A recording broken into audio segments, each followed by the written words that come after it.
Good morning, Hoosier fans, and welcome to the Hoosier Huddle pregame show. We are in Washington, D.C., getting ready to head over to College Park for the game today against 3-4 Maryland.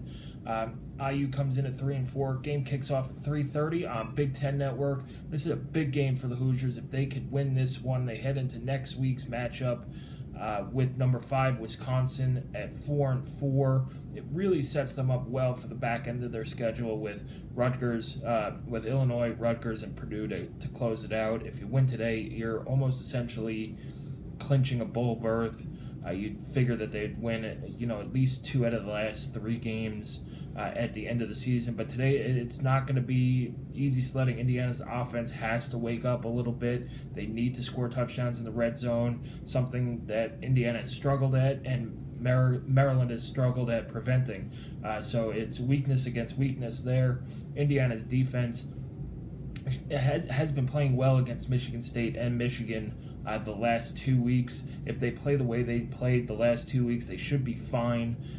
Max Bordenschlager is third-string Maryland quarterback starting today after Maryland lost 2 of their quarterbacks to ACL injuries. And if you've watched Maryland over the last couple of years, they lose a lot of quarterbacks to knee injuries. So, hopefully they have a speedy recovery there. But Bordenschlager is starting. He's at under 50% completion percentage. DJ Moore is their top wide receiver. He's a top wide receiver in the Big Ten.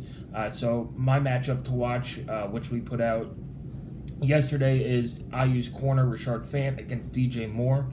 I think Fant can win that matchup.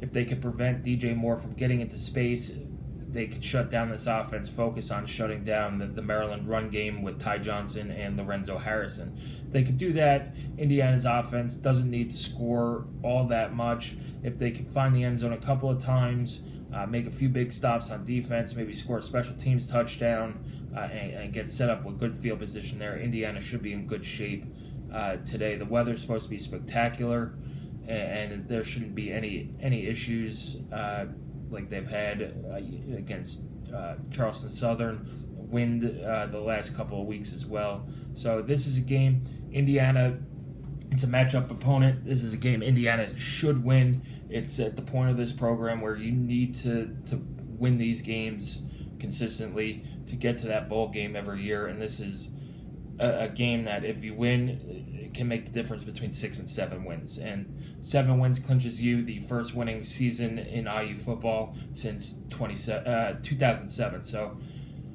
it's a big game for several reasons. I expect to see maybe a little Richard Lego there.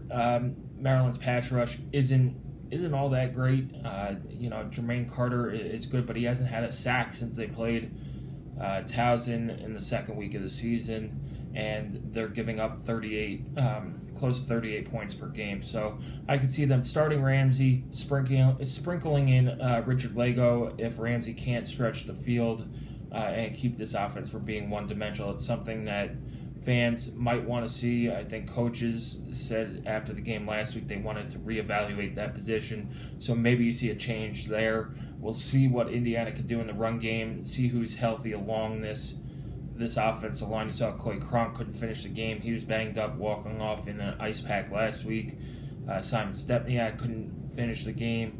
Ian Thomas should be back, probably could be back, and maybe be a game-time decision like last week when they shut him down during warm-ups. So Indiana's got to get these guys back healthy. I don't know about Ashawn Riggins and Marcelino Ball being back, but it's coming to the point where you could be able to redshirt Marcelino Ball there, and then we'll see. We'll see who comes out at running back. Morgan Ellison has been playing well, but they need more from him and more from this running game. So anyway, game kicks off at 3:30 on Big Ten Network. Stay tuned. Follow us on Twitter. We'll be live tweeting the game at Hoosier_Huddle. And come back to HoosierHuddle.com after the game. We'll have all our post-game wrap-up stuff. And enjoy the Saturday. I know it's cold in Indiana, but it's a great day to stay inside and watch college football.